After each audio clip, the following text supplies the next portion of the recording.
Welcome back to talk about China's Tianwen-1 historic mission. We're joined today in Beijing by Professor Yuguang from the China Aerospace Science and Industry Corporation, and also by Josef Mahoney, professor from East China Normal University.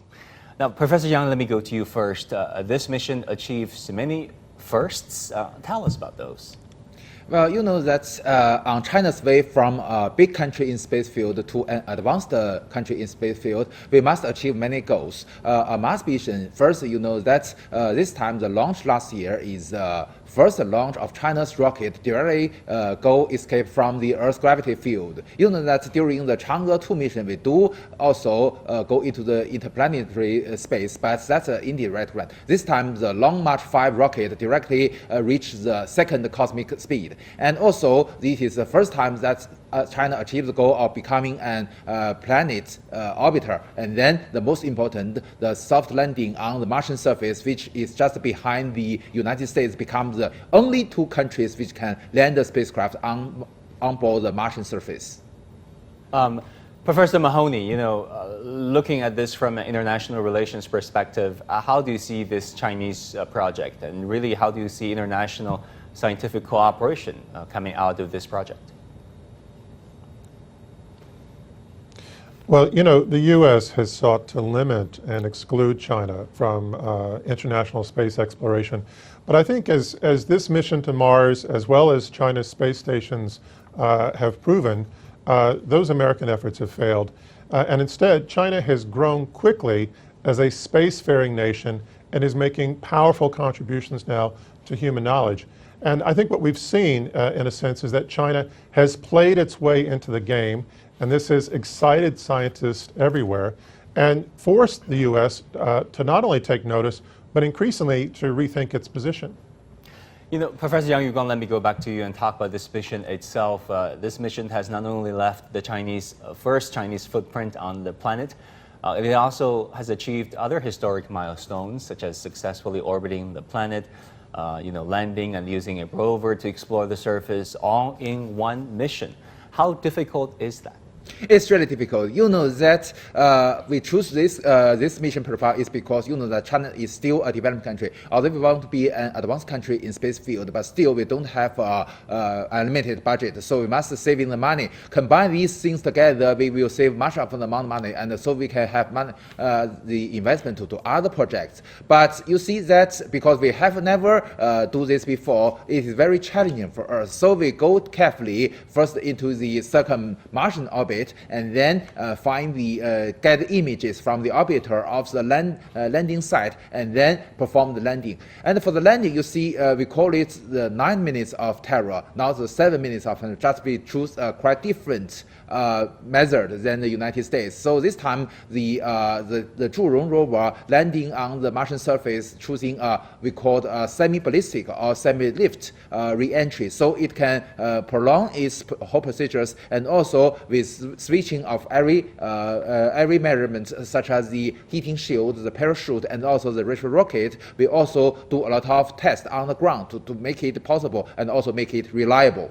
You know, many everyday people are asking this question: what is this mission for, and what does it have to do with people like you and me? I'm talking about the scientific side of this mission and also the scientific objectives. How much do you think has been achieved?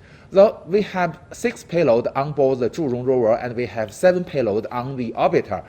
We can perform the study on studying the environment of Mars, and also to find the past and current life form evidence of that, so people can have a better understanding of this red planet, and also have a better understanding, a comprehensive understanding of our solar system, even the destiny of the Earth. But also, you know that for any space exploration missions, there are indirect returns and direct returns. Although the direct returns, not like the remote sensing satellite, navigation satellites, and also the communication satellite, they can serve our daily life directly. But for these kind of missions, it should say that the transplanting of the technologies from these missions need a very long period. I always think it is our duty of our space sector to introduce this and explain this to the public. So are you talking about basic research, like basic science?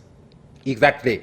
You see that the study on the Martian surface, the scientists can get multiple information through the payloads such as multi-spectrum camera. But directly developing this kind of camera is also very useful for our daily life. For instance, to monitor the growth of crops and so on, and also for the disaster reduction and etc. Joseph, how do people in the United States look at this Chinese mission, especially the media and the science community? And also, how important do you think is international cooperation when it comes to space exploration? Well, 2 points. China does cooperate extensively with Russia and to a lesser extent the Europeans. But since 2011, NASA has been prevented legally by the Wolf Amendment from bilateral cooperation. And I think what we're seeing now, because we've seen some interaction between the U.S. and China with this space mission to Mars, is that this law is finding its limits tested. For example, is it really geared towards restricting cooperation in near Earth exploration? And what about coordination to avoid accidents? Because there are several countries now operating orbiters in Mars, and how do we avoid accidents? But I think what we're seeing in terms of public opinion, scientists in America have long been opposed to this law. They've described this law as an own goal against the United States, and we saw just recently a major article in Time magazine saying that the U.S. should rethink this policy and consider cooperation with China in order to increase humanity's capacity to go further into the great unknown. So Professor Yang, I know you're a scientist by training, but let me ask you this. What will be your response to those who say that China's space mission has a geopolitical flavor? It is about outcompeting the United States and the Europeans, not just for the betterment of mankind when it comes to technology.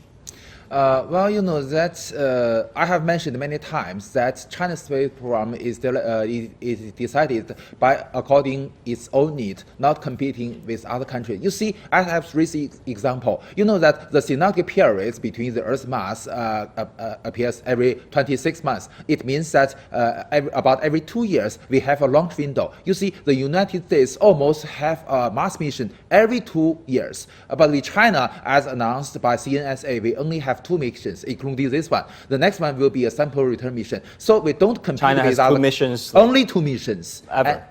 And the United States have more than, I believe, more than 10 missions. So you can see that China will not compete with other countries. On the other hand, as our guest has already mentioned, that in the future, especially the human missions to the Mars, it is better for both countries to work together.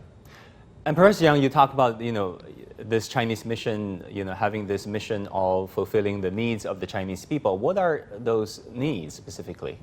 The needs is to not only develop the science and especially the advanced technologies, but also to do some contribution to the whole world. You see that studying the Mars, as I mentioned, the returns for the people directly is not very more, and most are the indirect transplanting of technologies. But the study the Mars and studying the development and the history of the Mars will benefit the whole world, and also, as I mentioned, it's very critical to understand the destiny of the humankind. Mm-hmm. Joseph, do you think outer space is the next area where China and the U.S. will compete fiercely? I think the space exploration, when we go back to the Cold War in the 1950s, it was an intense competition. And we see, of course, there are some anti-China people in the United States who want to return to that way of thinking.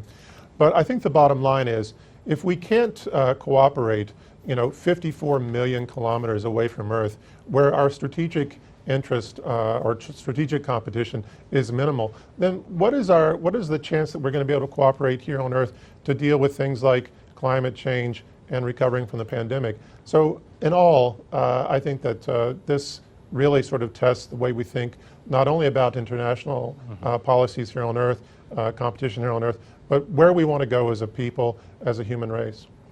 Professor Mahoney, thank you very much as always, and Professor Yuguang, great to have you with us. And with that, we come to this edition We're to the end of this edition of The Point. I'm Wang Guan in Beijing, sitting in for Lu Xin. Thank you for watching.